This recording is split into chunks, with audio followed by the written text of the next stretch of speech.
Today, November 25th, 2003, we are interviewing Harold R. Loveridge of West Sand Lake, New York.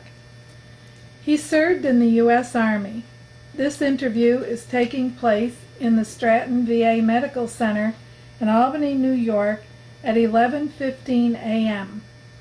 The interview is being conducted by Kenneth and June Hunter. What is your full name, and when and where were you born? Harold Raymond Loveridge. And I was born in Rensselaer. There's a little question about that probably.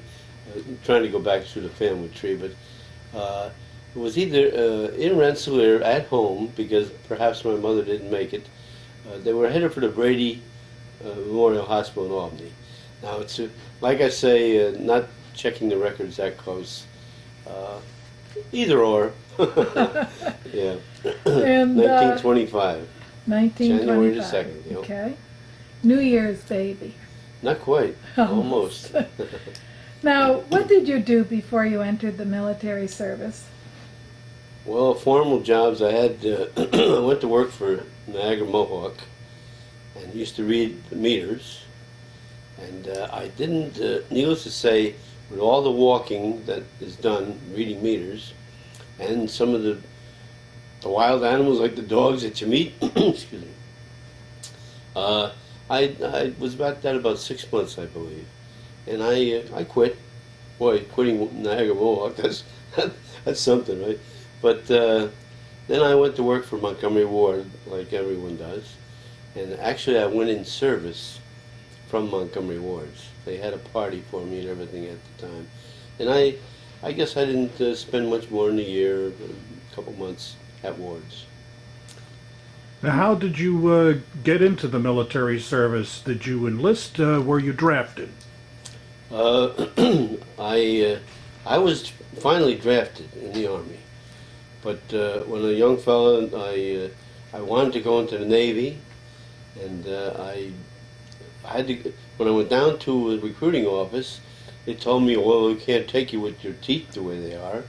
So out of my pocket at the time, which was quite a bit, I spent $62 to have my teeth fixed. And was approaching the time I had to sign up for the draft. And I went there 2 or 3 times back to the recruiting office, the Navy, and they, well, no, let's give it another week, they'd say, or whatever, and to see how the healing's coming in. So what happened was, I made it a point, the day before I had to sign up for the draft, I went to the recruiting office of the Navy and, said, is it possible I could get in the Navy? Because I wanted to get in the Navy. And no, they said, no, we can't take you, sorry. You'll have to register for the draft. Well, I registered for the draft the next day, and they caught me in about 2 months, I believe it was. They drafted me. So I went into the Army. Medical department, by the way. And why did you choose that? Or I did not choose that. They chose it for you. I went through their channels. First going in the service in the Army, we all went to Camp Upton.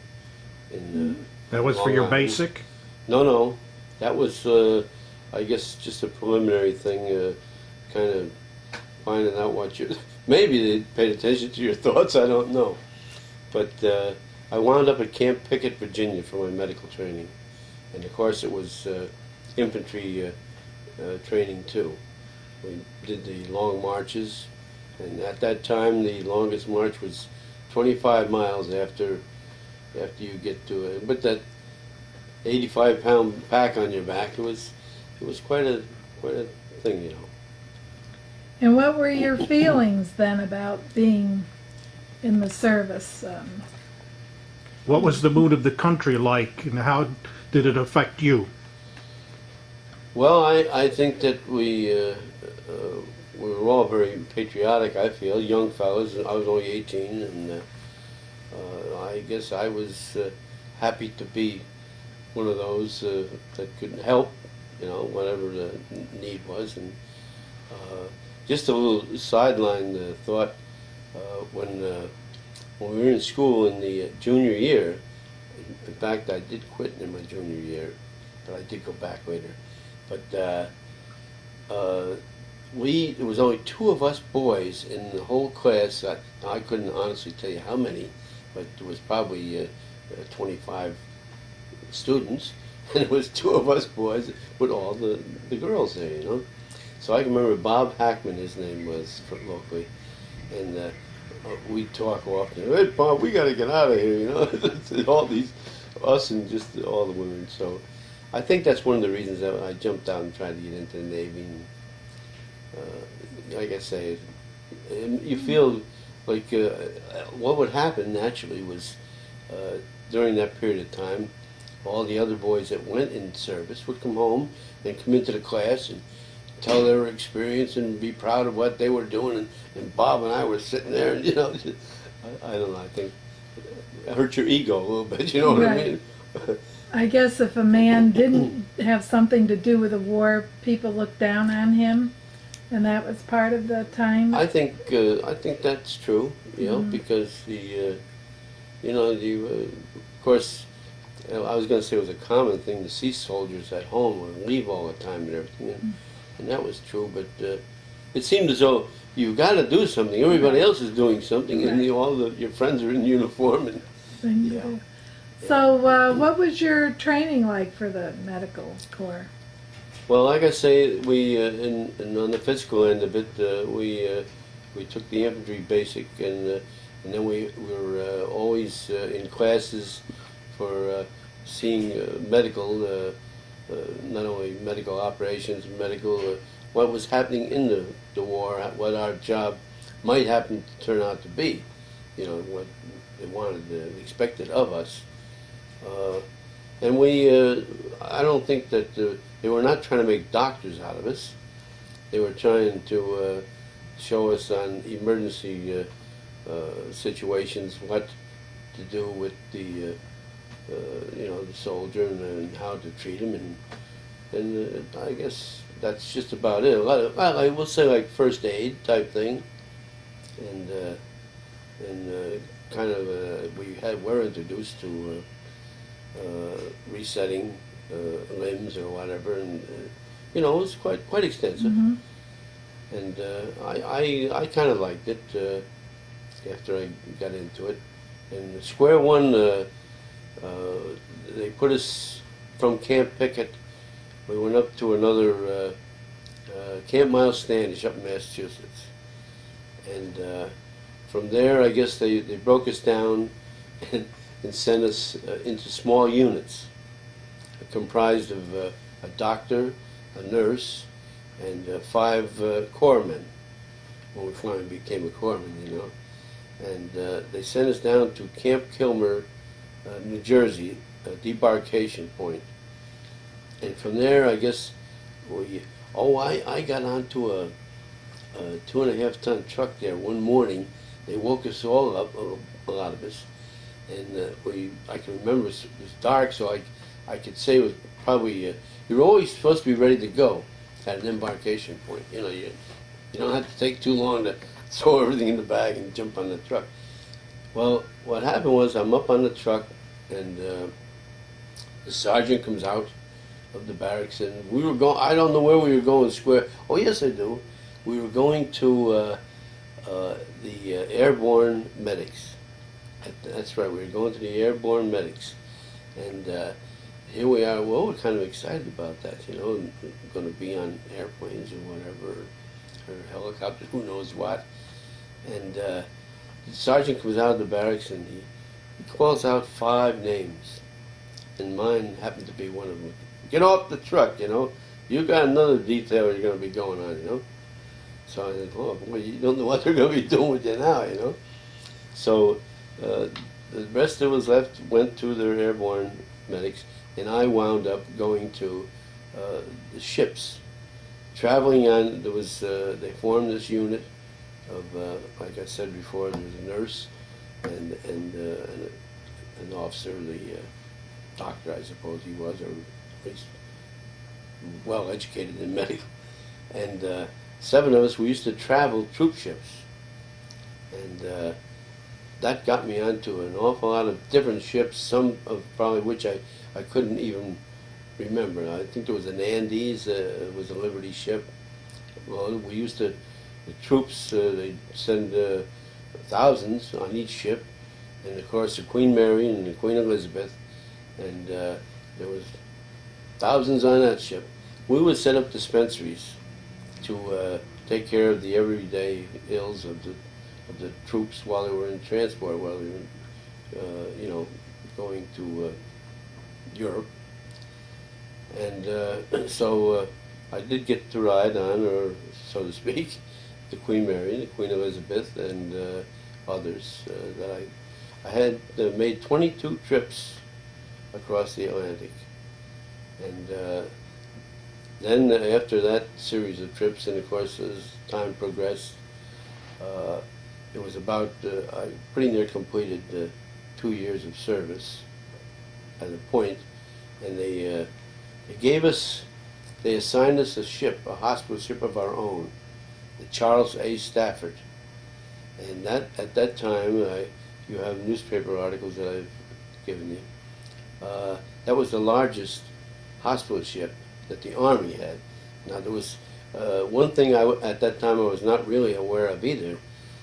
I think that, well, there's a handful of hospital ships from what I could see, but I think they had something like 20 of them floating around. And this, I said, wow, where are all these ships, you know? But this Charles A. Stafford was, we were finally assigned to that. And I guess the Army took all the small groups, combined them into the 221st Hospital Complement, is what they had called it, 221st. And this ship, not at that time, though, we had made some trips overseas to Europe, a couple trips, I'm going to say. And then we went down into the Pacific. Now, in Europe, we'd be talking 1945, probably early 45, I guess. And so the war in Europe had ended, and of course there's a lot of mop-up and what have you, and so they gave us an assignment. We had 700 student nurses we picked up in New York City, or down that area, and we're going to bring them down through the Panama Canal to Hawaii. Now, the time there was pretty, I guess I know we were en route, and I think that we were just entering the Panama Canal when the war in the Europe, or in the war in the South Pacific, the Japanese had surrendered. So this was a happy thing. But now we thought to ourselves, here we are, bringing 700 new student nurses to an area that it's not going to be that critical down there anymore. You know, they stopped fighting.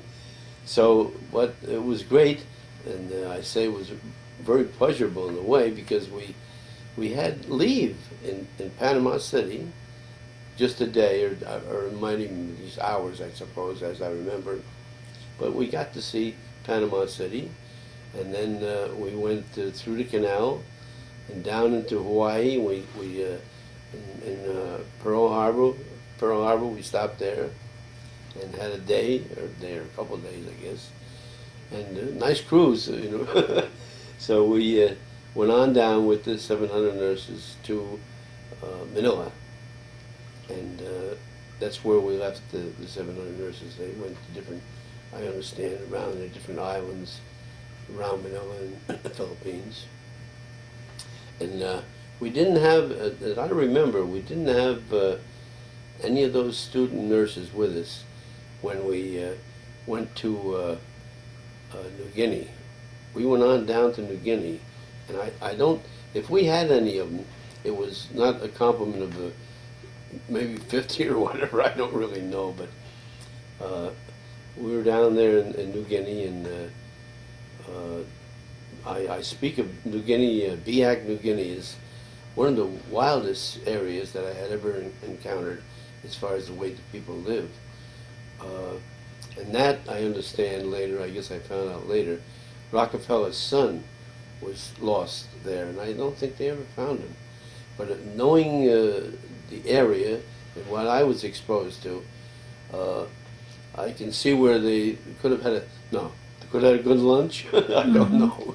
But Well, they tell were really, us a little bit about what you saw there, how the At people VA? were living at that time. oh, well, a real native atmosphere, which I guess probably it was kind of a wild and open area, the particular BIAC where we landed, you know.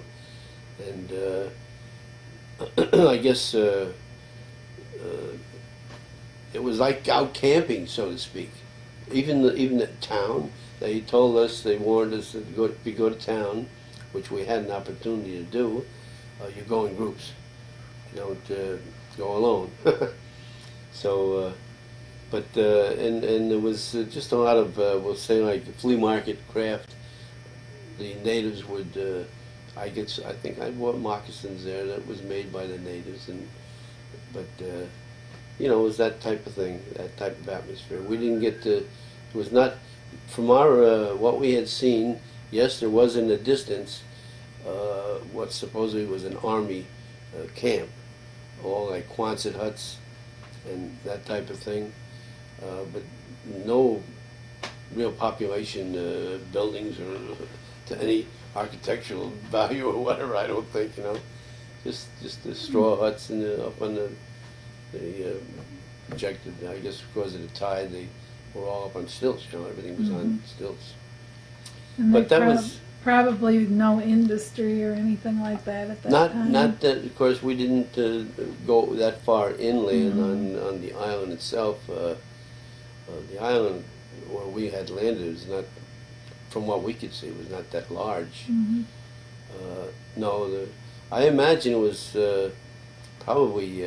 I imagine we had. I'd never seen an airplane in the air down there, but we were only there a short while, less than a week, I guess. We were just for whatever unearthly reason, not being involved in the politics of it or the administrative portion. I don't know what we were doing there. Now, can I draw you back to your tours across, back and forth on the Atlantic? You said you had 22 crossings there, Yes. and you had also mentioned serving on the Queen Mary and the Queen Elizabeth. A lot of people think of them as luxury ships then. What was it like when you were transporting troops on there, wounded soldiers? Well, I guess that it'd be just like a crowded camp, army camp. There was a breakdown, and you probably say how, and it does amaze even me, how do they feed and monitor so many, probably, I don't know, I'm going to guess, probably 5,000 troops on there or something of that nature in the Elizabeth or whatever. Now, I'm not sure, I haven't seen any documents related to that, but they had thousands of soldiers on that ship. And each unit had its own way of sending a person down to the galley to pick up their meals. Basically, that's the way it was. And you were eating on the run, and they had a portion of the ship, probably just one area that might be a meeting hall or who knows what it was, and you had the opportunity to bring your tray or the tray to serve your people. Who knows, maybe there's 25, maybe there's 50 in your particular group, but that's the way it was done. And we had our the dispensaries I speak of. They were just one little cabin per se, and labeled dispensary in case you're sick. You stop here and get your APCs and all this and that, you know. Did you have a lot of seasickness victims? That type of thing, yes. That type of thing, and maybe an occasional bump and fall and whatever. But things, they had several other units like ours throughout the ship. It was a fast trip. I think, if I recall, 4.5, 5 days to get to Europe. Excuse me. Yeah. Did you run into a lot of storms or anything like this? Well, on other ships, yes. I know one ship that we were on, and I'm going to have to search my memory a little bit here, but I believe that was an English, the Atlantis, English hospital ship. And we had quite a time on that ship with the storms. And at one point there, evidently we were heading into a storm. That was our route where we were going. And I don't know whether you're familiar with portholes and what have you, but the porthole glass is pretty thick. And we had an order early on that we're going into this storm, batten down the hatches. So you close up the hatches and you close up the storm hatch, which is another metal piece that is bolted down with wing nuts and stuff, you know. And so we're prepared for our storm. And we're going along there, and the ship is up and down and over and under. Just quite a storm. And all of a sudden, I couldn't believe this, the porthole in our quarters busted out. And in through that window was coming a faucet of better than a foot wide. And it's just coming in, the water's coming in. Oh. And what was happening, and of course we were all, at that time we were all excited. We better get the heck up on top of the ship, you know, get up on the deck. And some orders came down, yes, you could do that.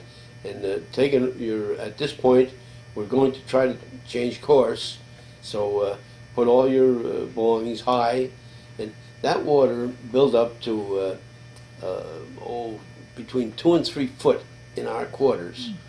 And but the crazy part of this, and the scary part of it, as far as I was concerned, they did change course to lighten the whole thing after a period of time. But as that water was building up and the ship would rock, that water would come right up. You better be on the top bunk. You were in trouble, you know. But it was a fight for a little short period of time until they changed the course on the ship. And that same ship, that was one incident that we had. That same ship, I was going to make mention, I guess it's all right. When we first got on that ship, we were used to pretty decent food on other ships. Lots of times you had powdered milk and things of that nature, but you get to live with that after a while. And but the English hospital ship, the food was terrible, positively terrible. I was assigned at this one point in time there, a couple of days out. I had to get down to the galley and get our food. And I went down to the galley, I went in, and I stepped over the bulkhead to get in where the kitchen is, and the food, and all the stoves are there. And as I stepped, there was so much grease on the floor, I almost got killed. I am standing there, and the ship rocked, and I'm sliding down through these stoves, and the cooks are trying to grab me, and they're pushing me here, and pushing me there. I think it was a circus, you know. And I get down the end, and like I say, I didn't know what to touch and what not to touch, and trying to hold my balance. And we got our food, finally. I got the food, and they told me to go on up this path and over this way, and how to get back out of there with the food. I bring the food up to our room where we were going to have it sit and eat. And then we start to eat, and the water's pretty rough, you know. And so I'm looking through my food. We had, I remember, I think it was hot dogs and sauerkraut at the time. And I get into eating, and I say, oh, what's in my food here? And within the sauerkraut, there was something that was a little bug type thing. I'm going to say probably a roach, okay? So, okay, now if you're hungry, all right, get him out of there. I don't want him at least, you know. So I start to eat again. I get over another portion of the food. It's another roach. And now we're all up in the area. Wow, what have we got here, you know? So I discarded the food. And now for the next, I think it was more than 10 days, we didn't eat much of anything. Of course, they have a commissary there where you can buy some things, cookies or whatever, and that's what we lived on for the next 10 days. That was quite an experience. What a ship that was, too. As I'm talking about that same ship, we go across the, we're headed for Liverpool, England, and we come near the Irish coast. And now, as we're cruising down past the Irish coast there, I was down in my quarters. A lot of the fellows were up on deck, and I guess consensus was, hey, boy, we got land over there, you know? And, you know, where are we at? Sometimes they would keep us cued in as to where we were, you know? They told us that's Ireland way over there. Well, I'll be darned. Now, I didn't go up on the deck at that time. I was still down in the quarters when all this commotion. The guy would come down and say, hey, go up there, you see Ireland's off in the distance, and blah, blah. And all of a sudden, we get a report to go to your battle station or get up on the ship, safety area, you know? And what's going on? Oh, a shell just went over the top of us. So I start to go up on the deck. And as I'm going to the stairs, I hear this like metal door being closed. Bang, bang, bang. It was three or four of those noises, you know. And I said, what the heck is that? So we get up in our station, they make sure you got your life jacket and everything was in blah, blah. And so then a few minutes go by and they call the all clear. As I went back down that stairwell where I come up, a shell had went under that stairwell.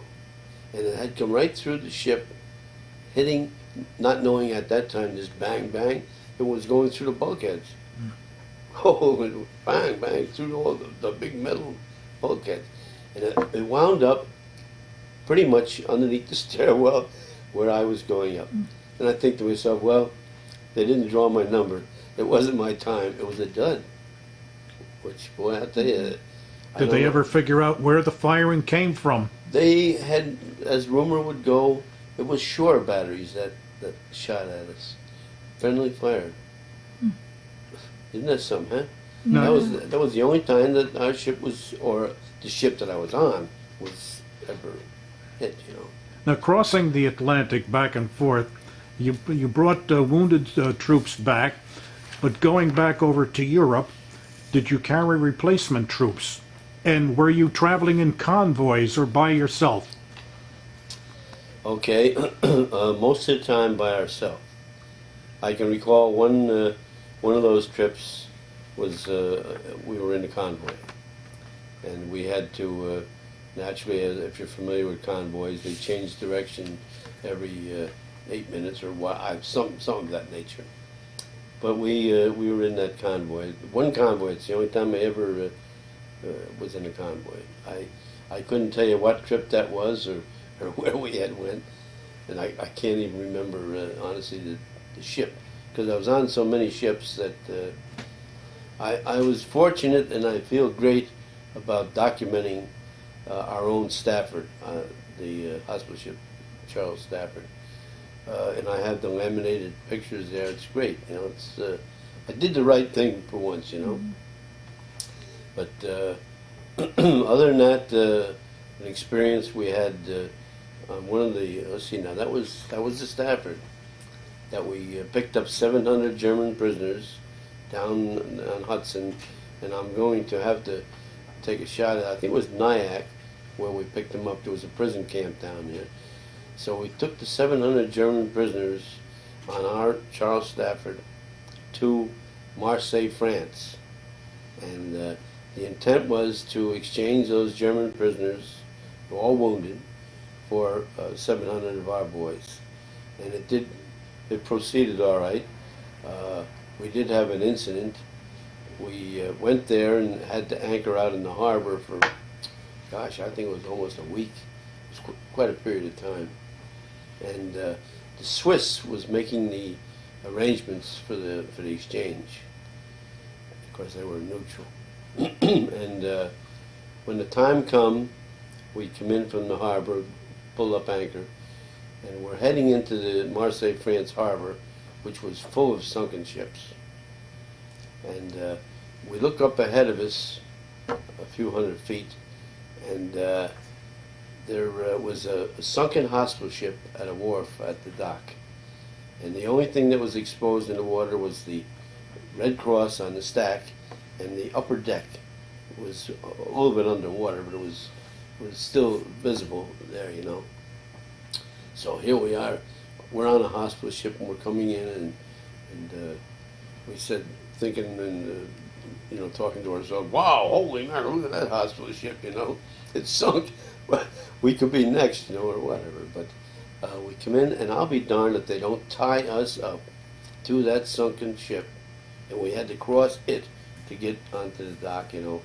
And during the period of time that we were tied up to it, they experienced an air raid and strafing and what have you, and we were just like all the other ships. We no longer lit up. We couldn't be lit up and docked in there, you know. So they always sat watching the, well, front row seat in a way, but you're in on the strafing and the air raid and what have you. But it was successful overall. We had the exchange of the prisoners and brought them back. And what were the conditions of the prisoners, our boys, compared with the... Well, we noticed that. Our boys were wounded and had dismembered and what have you, much more than worse than shape. People, yeah. We had an incident too, as I speak, about that 700 prisoners. We had a group of the SS troop. We had something in the neighborhood, maybe 25 or 30 of them, I guess. We kept them in cells on the ship. Now we did have provision on the hospital ship for mentally ill patients and what have you, and that's where we kept mentally ill people when we transported them. But that's where we kept the SS troops too. There was a fella named John Pizzo, young fella like myself, from Rochester, New York, and he, at one point in time, he was one of the people that if you go into this area, you should have your club with you, at least, like a policeman's billy club, you know.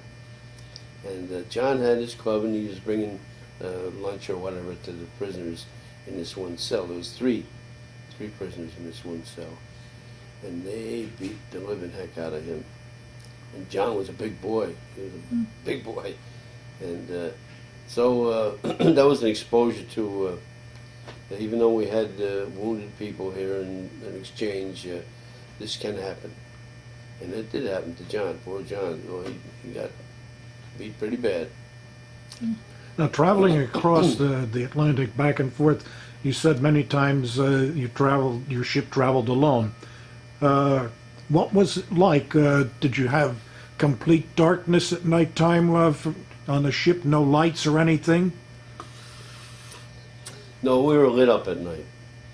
That's unusual.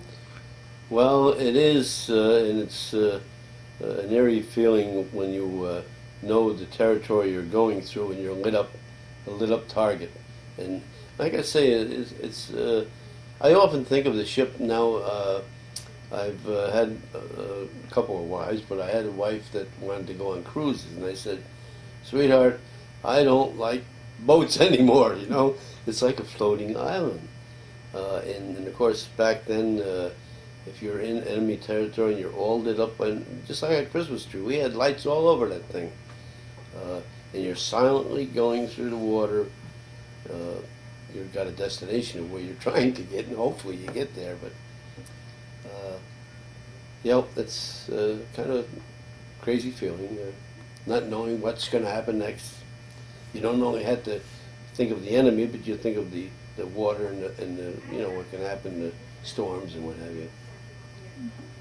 Did you ever have any problems, submarine scares? Not to a degree that, except like I'm saying, I can recall one incident of where we were told the enemy's out there, and it's a sub that we're aware of, and they're just kind of looking at us, I guess, and hopefully they won't, harm us. Because Was of Geneva was the ship Conference. identified as a hospital ship? Well, sure. We you're decorated. Of course, you've never seen a hospital ship, I suppose, huh? No. Just Well, in pictures. They're white. They're all white, and a big red cross on it, and identified that way. And I suppose to some degree, when they're aware of the enemy being out there, there must be some contact. I don't know what would it be, radio or whatever, that they'd probably say you're going to be able to pass. Go ahead and pass, and they're going to respect the Geneva Conference, and I'm sure that happens because we're told that they're out there. So we're aware they're there. They must be. They're looking us over. It's kind of an odd feeling. Suppose you have to have faith that they will, as you say, honor those Yes. Geneva Conference. Yes, and that Marseille, France, when I saw the sunken hospital ship, and there goes the faith. Was that a U.S. Hospital ship or a different I really country? don't know that it was a hospital ship, and what I could see of it was painted and decorated, same as ours, but no flags on there or anything, Was there any particular port or ports that you would drop troops off at and pick troops up at? Was it the same location each time, or various ones? Various ones. Liverpool was the most visited. Liverpool. Glasgow, Scotland, we went one time. There's another, trying to think of that. I cannot remember there's one city down west of London, but it was a bay that we came into down there. I don't know. Southampton? No.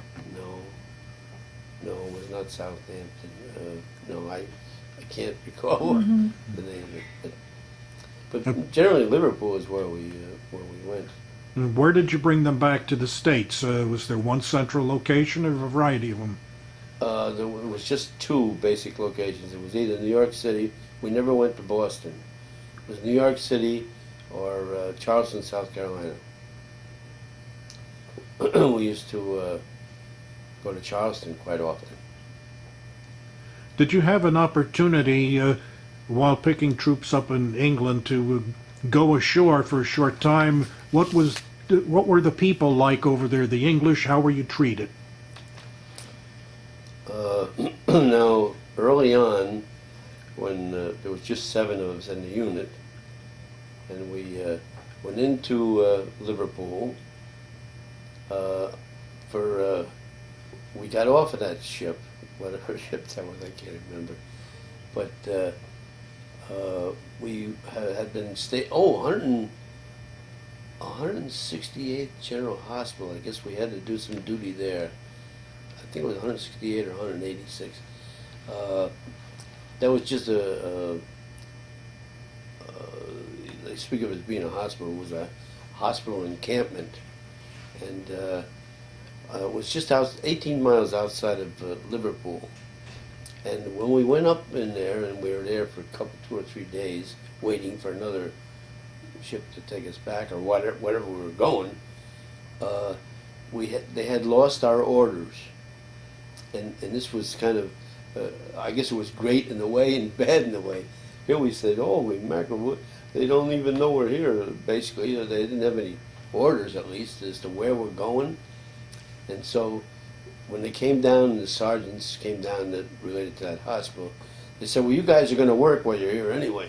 You're not going to get free keep, And so my job at that time, they gave me, crazy, but the officers' quarters need someone to tend the fires, to keep the officers warm, right?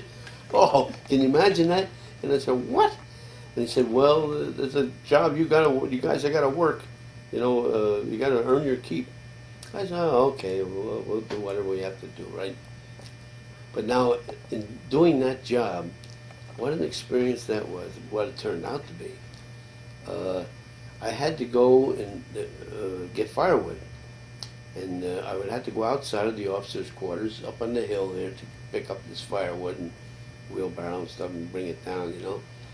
And a couple of times at the Liverpool, which was bombed to beat heck, they had the Germans come in and bomb Liverpool at that time. And here I am, and I speak of it as being, I had a front row seat of watching Liverpool get bombed. I mean, it was really something. But at night, I'm up there getting the wood, and all of a sudden, you could hear the sirens go off, and you know, and here I am. What a crazy situation, you know. Mm. But we didn't stay there that long. We were only there, I don't know, maybe two or 3 weeks or whatever, a couple weeks anyway. And they shipped us back out onto another ship going back to the States, and another trip. Yeah, So yeah. you weren't scared watching this bombing, or? Well, not really. I'm going to tell you that nothing out of the couple of air raids they had even landed close. Now, not knowing the whole picture of that, maybe if our the hospital area was some sort of identification, that's why they didn't come near us. I don't really know, you know. But most of the strafing and what have you, the bombing was Liverpool. Mm-hmm. You know. And going into Liverpool, which we had somewhat of an opportunity on, people were living in foundations, and of course, because of the air raids, you had complete darkness. I mean complete darkness. You know, you don't know how dark it gets until you can have no lights at all, city, anything. Not even on the vehicle you're on, they would have the parking lights and drive. I don't know how the heck they could drive with just parking lights, but that's what you drove with. And we, like I say, we went into Liverpool a couple of times, and I had pictures. I haven't been able to find some of my wartime pictures, and I'm still looking for them. They're in a metal box somewhere in the house. But you know, you have one house, so to speak, and a whole block that would be standing, and that wasn't standing very strong. But out of a whole block, the whole block is demolished except for like the one house. Boy, I tell you, I don't know how those people lived. And that was probably during the 44, that period of time. Yep. Have you been able to go back and revisit any of those today, those cities you were in there? No, that's, I don't know whether it's unfortunate or what, but no, I haven't been able to. Have you had a desire to do that, or would you rather not? You have a feeling one Well, way you know, or the other. I think, like I'm saying about the Liverpool being bombed so bad, and from what I had seen, it's got to be all new and different, you know. I mean, they must have spent a lot of new construction, and but I will say that from well, a couple of convoys that we went through and what have you, the streets over there are so narrow. They were so narrow. I don't even know how some of our trucks were lucky they could get down the streets. You know, some of them. Well, I tell you, I don't know. Took a train ride from Glasgow down, somewheres down into the lower part south. I don't know where we went. Different times, you know. I can't remember exactly where. Different times.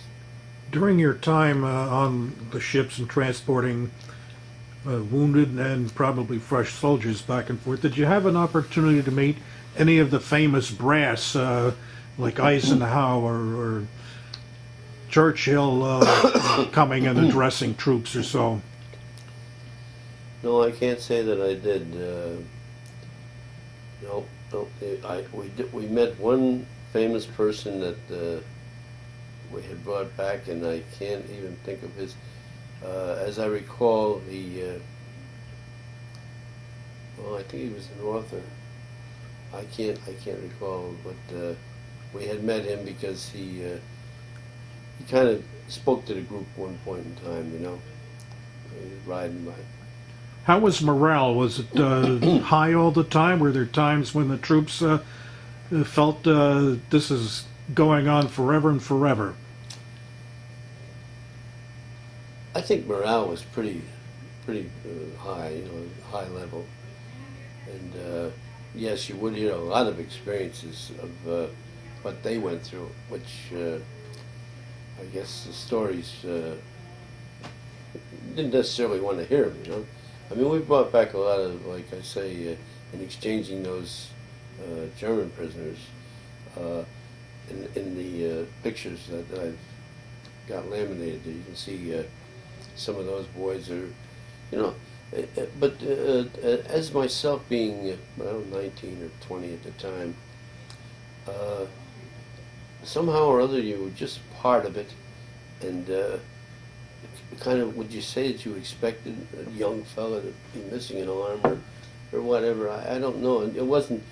I probably had to say that I didn't get really bent out of shape seeing all this, and that we had to change dressings and what have you at different times, and monitor them to that degree. And I don't know. It's just part of the job, I guess. After a while, you know, I often think about that too. Even like being here in the hospital, I guess a patient becomes a number after a while. You don't have any close relationship with them, so it's just another number going through our, you know, it's kind of sad that you think that way, but maybe it's just as well, because then you can monitor the situation much better. You're not emotionally attached. Yeah, right. You're just doing the job. Do what you have to do. Yeah. Well, once your discharge came through, where did you go, and what did you do after that? Well, I was discharged from Fort MacArthur on the West Coast, and we had a train ride across the nation, which was quite first time I ever took a train all the way across the United States, you know. Do you remember if you saw some of the famous landmarks on the way, or what was it like? How long? Well, we didn't have that opportunity. Lots of times you were sidetracked with the troop train and just left on the double tracks for a period of time. No, it was quite a ride. It was a boring ride, but you knew you were going home. So that was the destination was right. Yeah. What was it like when you landed home? Who met you, or what was the town like? Well, we came in around Los Angeles, Long Beach, in that area, and they wanted to. I don't know. As I remember now, they wanted to keep me. I had lots of points. You used to build up points at that time to get out. I had enough points to get out, you know, and I can recall. I think I must have raised Cain or something to get off the ship, because they wanted to send me one more trip over to. It was headed for Germany, the ship, and they were going to bring back the wives of the soldiers. That was that mission. And I said, I don't want to go. You know, and I can remember trying to pull politics. I spoke to this one captain. I said, you got to get me off this ship. I want to get off. And I believe he did. I believe he used some influence to get me off, because it wasn't long after that I went to Fort MacArthur for discharge. It was good. Can you remember, while you were still, before your discharge, mail call, how was that looked upon by all the troops? Well, mail call was great. For most, if we were like at that 168 hospital area, I mean, just, boy, I'll tell you, the fellas love to get their mail, and you know, it's just great. Whoops. But our hospital ship, when we finally got on the hospital ship, and even other than that, mail chased us all over the world. We got mail 2 and 3 months late and stuff, you know, and it was nice to get it though. Even so, it was late, but we, you know, with being on the ship, we're just here, there, and everywhere. And I think probably I received more mail in Charleston, South Carolina, that area, because we did spend some time, saying maybe even 30 days. Speaking of that, one of the times when I came into Charleston, South Carolina, and in what they call Section B area, across the road from one of the Air Force bases there, I was there for at least a couple weeks, and I don't know how in God's world, as I think about it, unless I corresponded home, called home, and somebody at home perhaps told me, my oldest brother, Phil, was stationed in that area too, right? And I said, oh boy, I'm going to have to try to look him up. Well, you know, when I looked him up and found out he was right across the road from me, in that, isn't that something? And I hadn't seen Phil at that time in, I don't know, over a year. And here he is stationed across the road. Now, darn it, we're able to see one another, and I spent time with him, and he spent time in my encampment, and you know, the change of meals. Air Force meals were better than ours, I think, you know. But so we were together for a period of time, not long, a couple of weeks, and he gets shipped out. He gets shipped out up to Greensboro, North Carolina, another air base. Holy gee! So, but that was something. Here we are across the road from one another, and we had a good time there for a couple of weeks, you know. Yeah. How did you receive news? Were you kept up to date on what was going on during the war while you were on ship?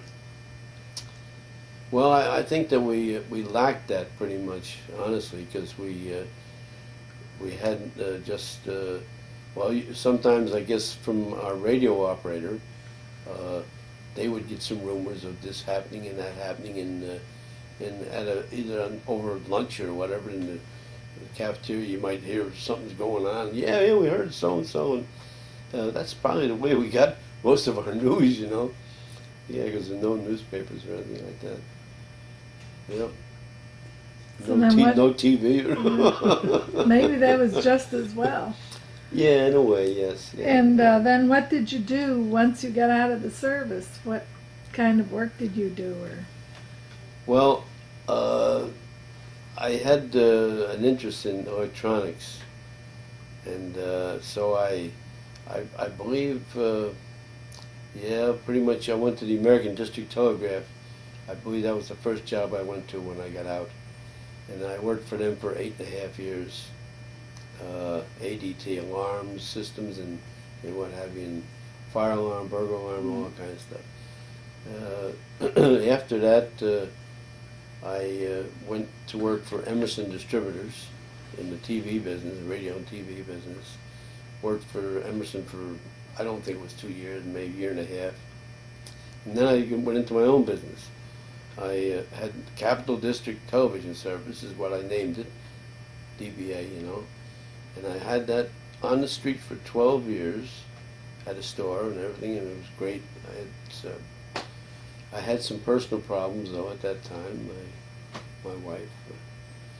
And so I got back off the street, but I stayed in the business, and I make an estimate, I say probably 19 years. And then I went to work for an independent phone company. In fact, it was Joe Bruno was the vice president of the phone company, and I worked for them for 15 years.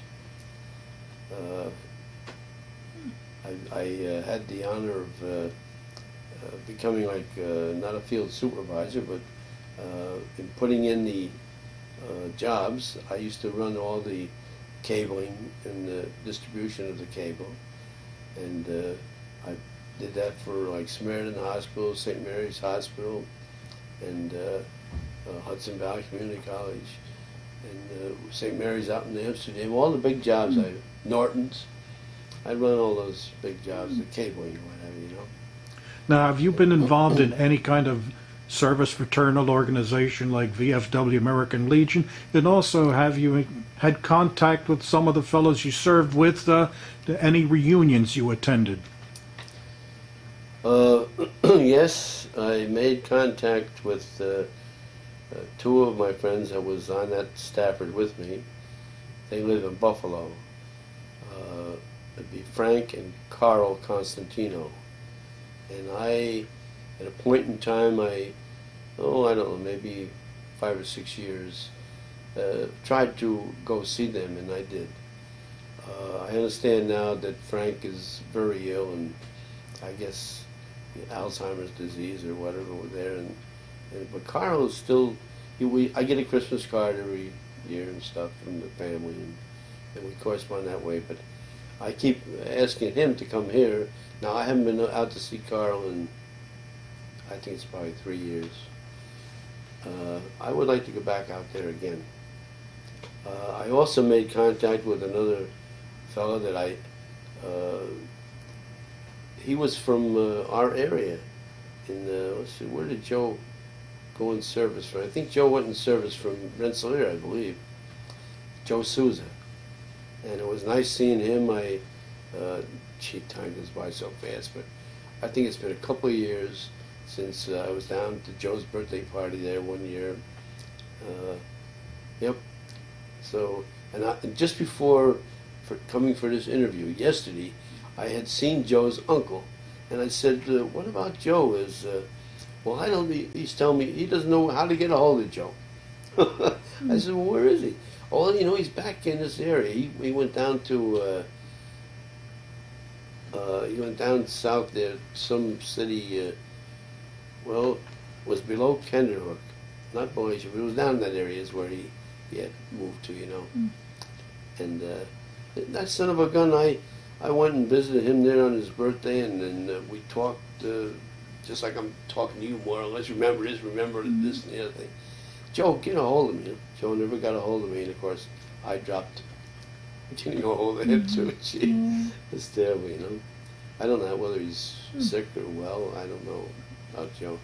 But I'm trying to make contact because So you haven't been to reunions of your ships or any of that? No, we had one reunion way back, right after I got home, probably the next year, within the next 2 years, and my wife at the time says, "You're not going to that reunion," and that was the only opportunity that I had to go to a reunion. And boy, I was so disappointed that she had that attitude that Well, I guess we're running out of time, and thank you very much for doing this interview with us. Well, I appreciate it.